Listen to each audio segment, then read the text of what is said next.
Wanted to add something a little new to the channel. Some of you might recognize this building is the one I pulled the Honda four-wheeler out of. That was this door. Behind door 2 is one of my old cars. And I've been renting this spot from this guy. And he needs to get his mower out behind it. So I told him I'd come move this, and I thought it'd be kind of unique to do a cold start, first start. This thing hasn't been running 2 years, so this is my 1958 Buick Special. And it's a good old car. I just don't get the time to play with it as much as I'd like because life gets in the way. But we'll I usually start this every year, but now it's this has been, well, close to 2. Let's see if I can pop the hood. It's been a while. I don't even know where anything is anymore. Doesn't smell like there's been too many rodents in here. That's always good. Oh, goodness. This didn't have a hood popper on it.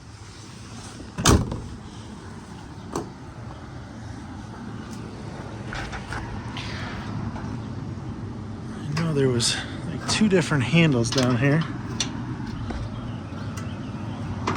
There it goes. Yeah. Okay. Yeah. It's been a little damp in here. With the batteries unhooked. These batteries aren't the best for cold cranking amps, but that's what fits in there. So I'm assuming I'm going to have to jump this. And I probably should have brought some gas to throw down the carburetor. But I'll just crank on it, and he probably doesn't have any gas in here. There's that Odyssey. Still won't sell that. I actually even tried to buy this mower off him, because he hasn't used it forever. Not the type of guy that likes to mow. And this is a really heavy, super wide finish mower. But anyways, I digress. Now he wants to use it, and that's fine. The dome light's on. That's good. Yeah. Okay. Key still on the seat. So let's see here. Pump the gas. Can't pump the gas while cranking this because the starter actuator is the gas pedal. Boy, that battery held in there. No smoke. Alright, pump it some more. This is I think a 364 nail head with a 2-barrel carburetor. The car's got 44,000 miles on it, so it's still pretty good shape. I might have just jinxed myself by saying that, but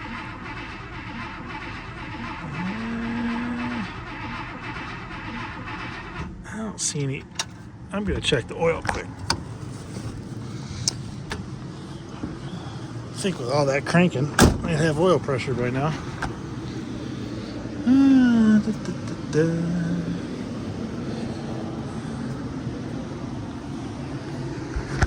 I always put that high zinc Wolf's Head oil in there. Oh yeah, she's good.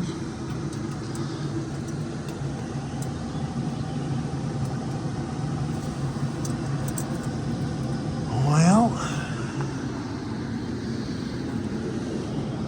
I like to keep a little spray bottle of 2-stroke gas, but kind of stopped here on a whim. I told the guy I'd get it out so he can get his mower.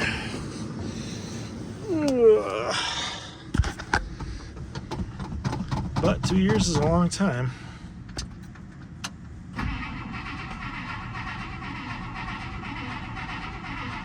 Now there goes the oil pressure. It's a long ways to pump the gas.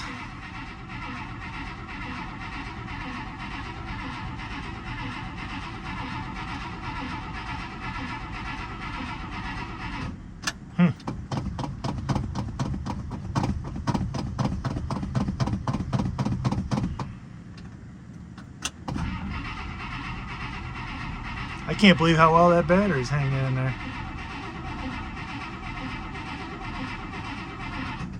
Alright, that's painful to listen to. I'm gonna find some gas. I'm sure he's got something around here. Ooh. Be right back. I was wrong, it's a 1-barrel carburetor. Bummer.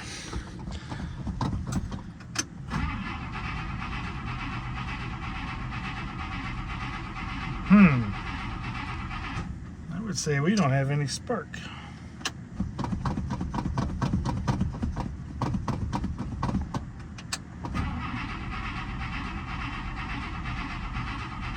Yeah, I should have fired on that. I'm gonna run a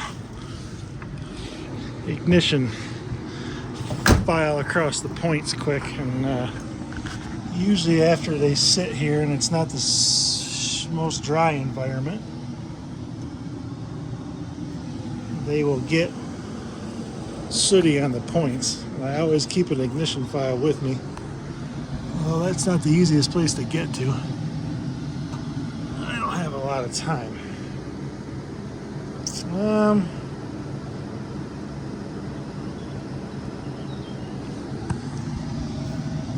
Oh boy. Yeah, that's what I'm gonna do. I don't think she's got any spark. Okay, so I'm here with some more tools. One thing I always carry with me in my toolbox is one of these inline spark testers. You just snap on the spark plug wire and an ignition points file. A lot of this stuff that I work on usually doesn't have spark, so it's an easy way to test it. And then a lot of times, which I'm guessing in the case of this car, is there's no the points are corroded. So I brought a little chainsaw gas. I forgot I don't need to sit in the car to crank this, because the starter switch is right here, because you use the accelerator, slam it all the way to the floor, and that's how it cranks. So let's see if there's spark. Nope. So that's easy, quick and dirty way to tell. So I will pop that cap off. Luckily for me, it's way in the back against the firewall, and see if I can't file the points and get some spark back in this thing. Alright, I filed the points. They were kind of hard to get to because there's a mechanical advance on the rotor. So it's kind of like a big roof over where the points are. But I tested power down there and it has it. So let's see if we got spark now. No, we don't. Shoot.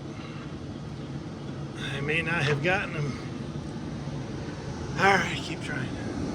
Alright, so I had to take these out. The way it was sitting in there, this big condenser, which is usually in a lot of setups out of the way somewhere, was in the way.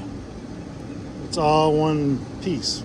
So, as I suspected,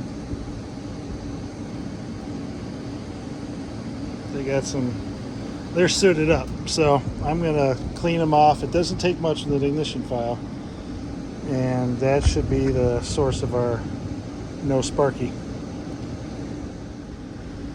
All right, so with those cleaned up, this thing will probably blow up in my face because I'm cranking on it. There's a bunch of gas in it.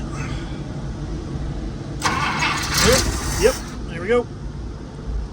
As soon as I saw a spark, it fired. So I'll take this back out.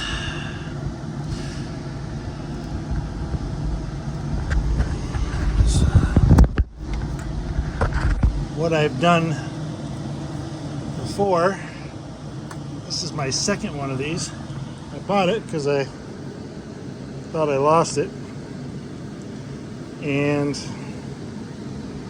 what I had done is left it on one of the things I was testing it on, and sat there for a while. I think it was an old Ford lawnmower or something. Went back and looked at it. Of course, I had run it in between. It was under the hood. You never know. And yeah, it was still there. So now I've got two, but that's fine. One for the car and one for the shop. So this should fire off now.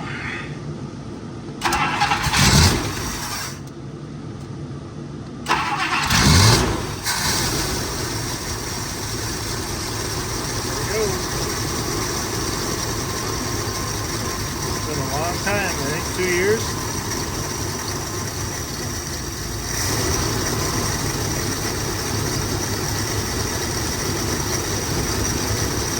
A little rough.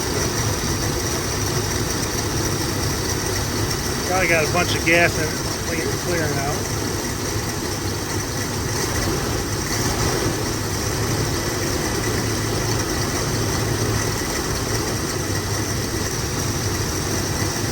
So I guess they call these a nail head because of the way something to do with the heads obviously, but the way you can tell by looking at them is that the valve covers are pretty much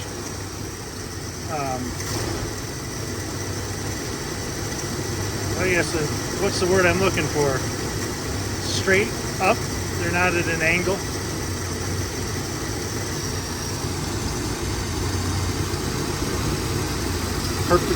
Parallel with the, I don't know. They're flat, I guess is what I'm saying. All right. Oh. Got a little, it's not 100% smooth, but I think I got both the cobwebs out of it. Let's take the car cover off and pull it out for the light of day. Okay, car cover's off and in the trunk. It's been running for about 5 minutes, so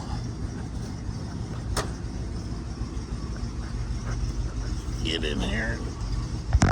Whoa. Now, I unhooked the speedometer cable. You'll see here that it's stuck at, whatever that is, 55. So it's got something that like spins in there, and it, it's supposed to go across as the speed picks up, but it was clicking and clacking. I guess they go bad. It's charging, got great oil pressure, and it's nice and cool. So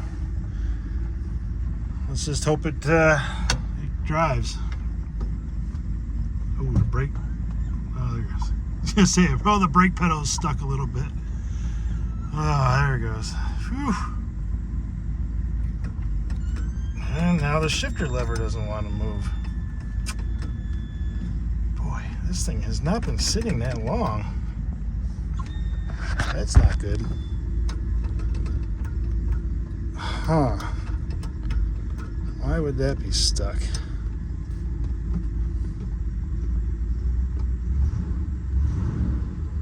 I don't want to force it.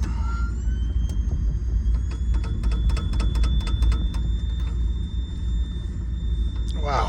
All right, I guess I better look at the linkage. Maybe it just needs a little lubrication.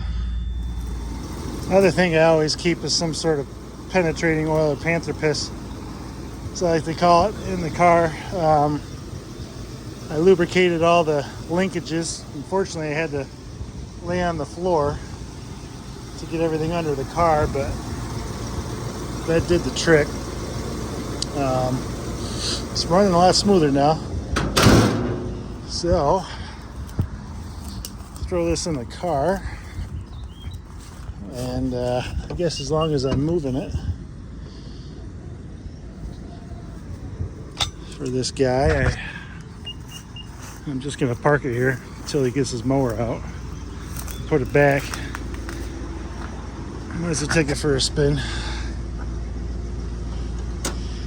See if maybe, hopefully that's all I need and the brakes aren't locked up. Oh.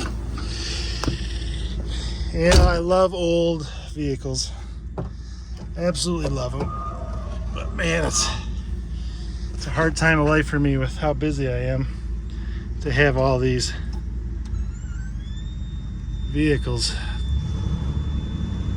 And it feels, all right, we're moving. This has got probably the transmission's a little low. Doesn't feel like it's too snappy.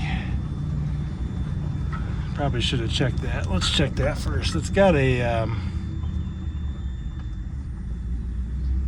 I forgot what the Buick transmission was called. They don't really shift gears. It's just like one constant hydrostatic transmission almost.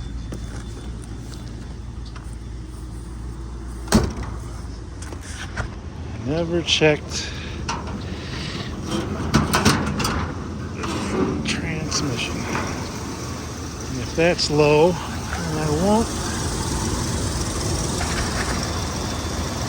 drive it.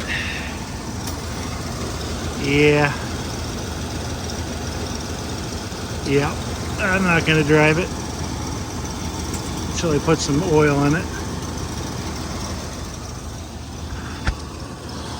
So the video continues.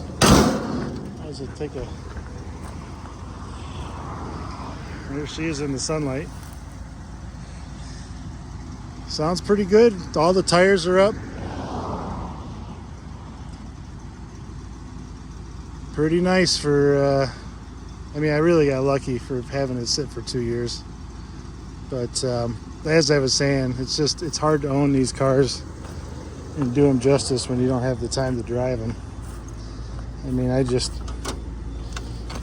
luckily that took me all about 30 minutes to get going, but you know, I never used to have to do that. That whine you hear, I don't know if you can hear it on the video, is the power brakes. There's like a vacuum seal leaking away, and if you press the brakes, it kind of goes off. Yeah, I'm definitely gonna bring some juice. Can't remember if this takes a specific type of oil or not.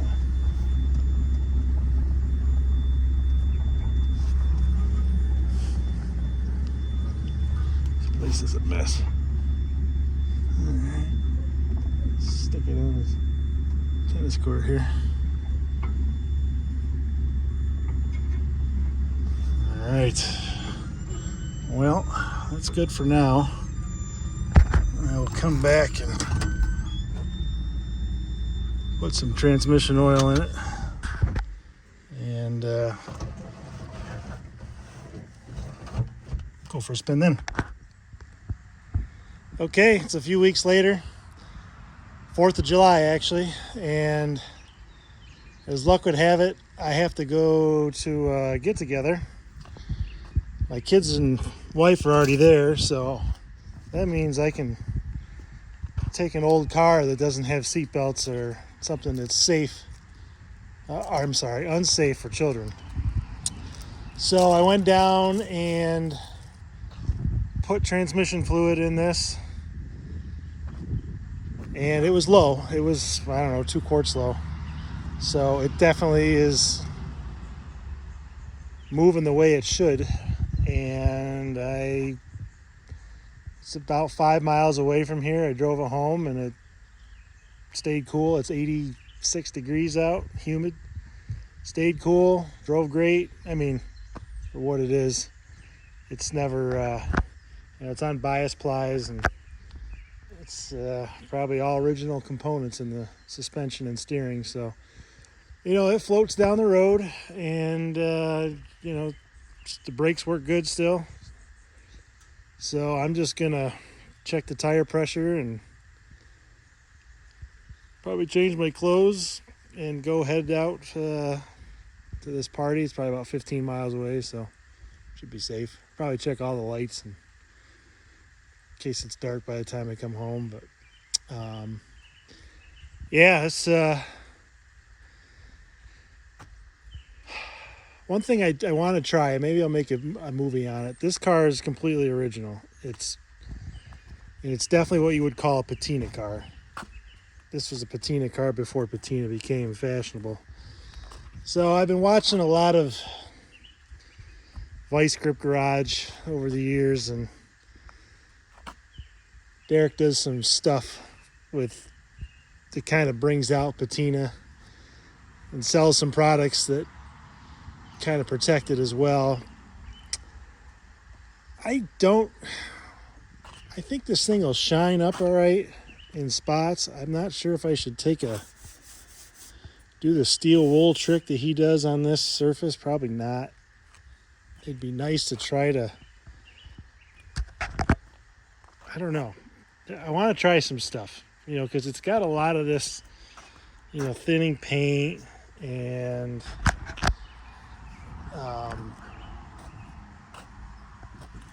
it's got a little rust down here. The chrome needs to be touched up. The roof, I'd like to try to clear coat this somehow. Do that steel wool trick, see if I can take some of this rust staining out of it, and protect that, get some of the, it's really not that bad, but I'm just not sure if I should take a buffing wheel to it and thin out the paint a little more, or just try to maybe I'll just try to wax it. Because it's got some patina, but it's, some thin spots, but it's not, I don't want to add any more. I don't want to doctor it up too much. I just want to kind of preserve it and make it a little bit more presentable from the, just from a 20-foot perspective, a little bit of gloss to it. So I'll give that a whirl and try to make a movie out of it. It definitely needs something. You can see I think this was I parked it in the wrong barn once, and this is all remnants of bird poop, splatters on the paint. Just needs a little bit of love. I should probably also spend the money and get some radial wide whites on it, because these things, I think the last guy who inspected it said they were a little dicey. If he hadn't, known me and know the history of the car, then he probably would have failed it because of the tires. And they haven't, they're good. I don't think I've ever really had to put air in them. They always seem to hold. They're good tires, but they, some radials will probably help the drifting. But so I'm gonna check tire pressure, put some investigating on the headlights and turn signals, make sure all that stuff is good. It's obviously, I've got a new registration sticker for it, but I do not have an inspection. They won't let me renew it for August of 25 until I get an inspection. So I don't want to bring any undue attention to myself, especially on the 4th of July. I would think most police officers would maybe just kind of not pull me over. I shouldn't look too suspicious, but you never know. But I do love the looks of these cars especially from the front. I think there was 88 little chrome squares across the grille. I mean, this is kind of like the peak of the chrome for General Motors. The chrome years, I should say. And this is actually the special. This is the entry level model. They made a couple other ones that just, I think, had more chrome than this. They actually made one that was longer called the Limited. Man, boy, I'd love to have one of those, but they're hard to come by, and just in general in good shape. And then the Limiteds bring even more money than everything else. You know, it's funny that just driving this over here. I'm 6'2", and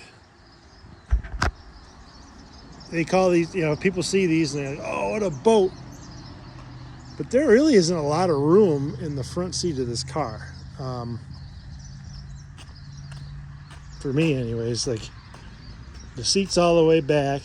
You know, you can see it comes up to the,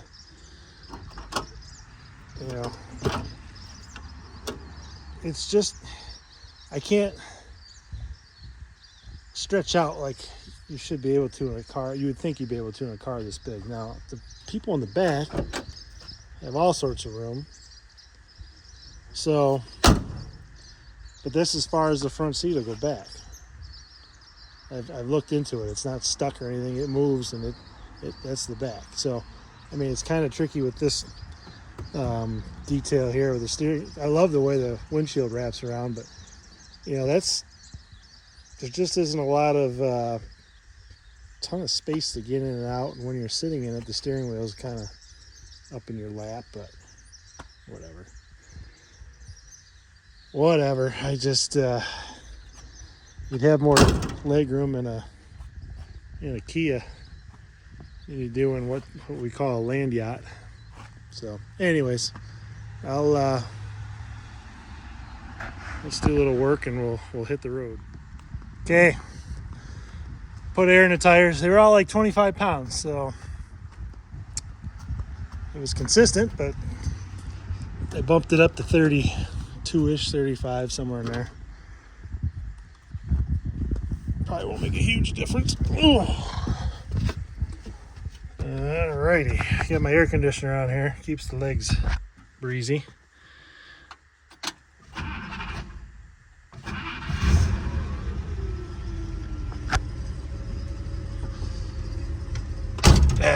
Alright. I'll do this for a little while. Then I'll wrap the video up because, you know, holding the phone and driving is not the safest thing to do, but anyway.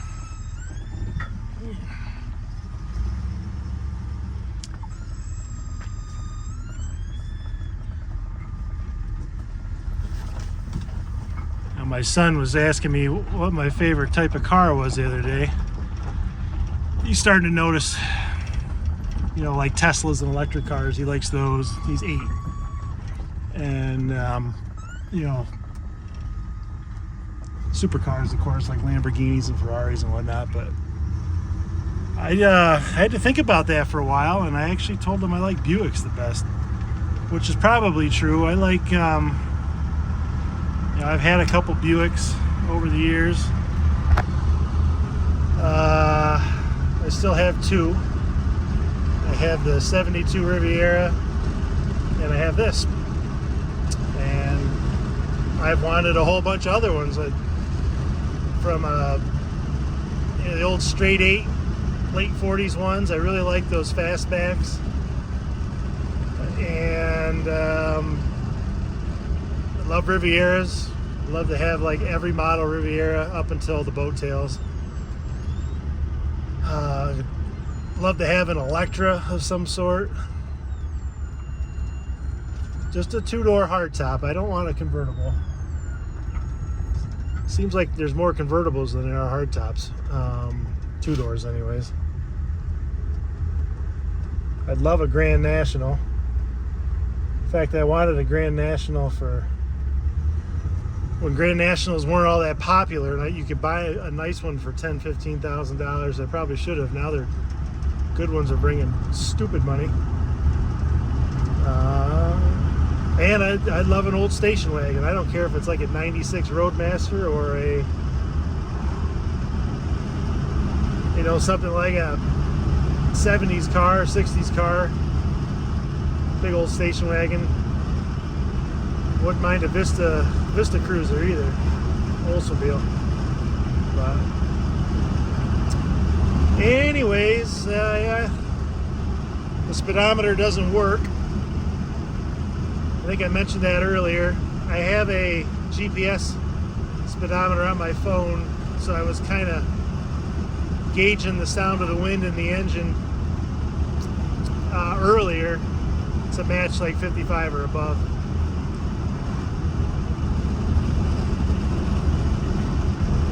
But yeah, this is it. Beautiful day for a cruise.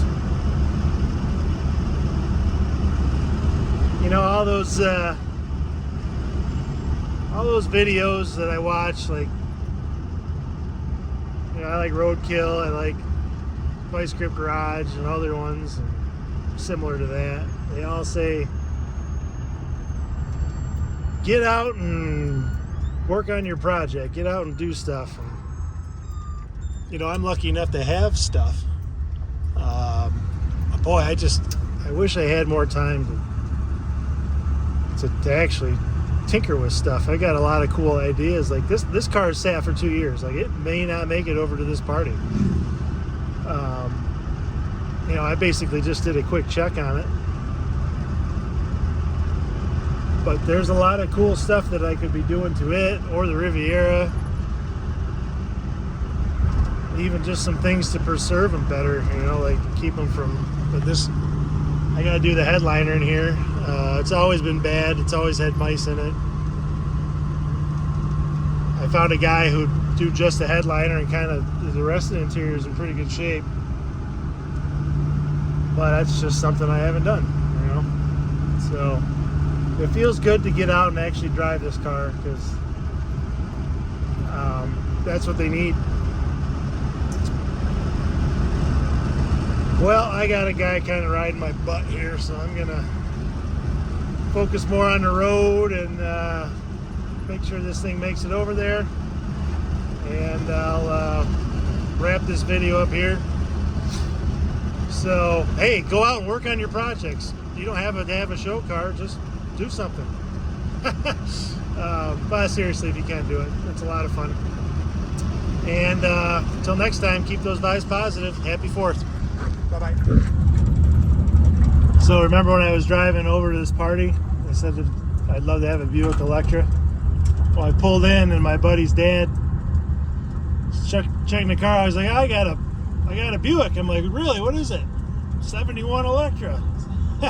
So it's just so random, you know, sometimes how things like that work. So I drove him over to where he was keeping it, and I don't know if you can see it up there, but we're gonna go park him in the driveway and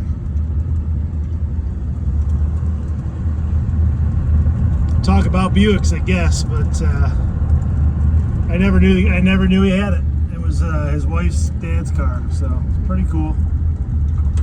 Get a couple of movies of it later. Well, I made it back. Car ran excellent. Probably about a 30-mile round trip. Kind of want to keep driving it, but gotta go put it away for the night. Took some pictures of that Electra. I did go out and drive it. The guy let me drive it. That was a lot of fun. I used to have a lot of land yachts of those that early 70s vintage, so it was kind of nostalgic for me. But yeah, I guess that's all for tonight.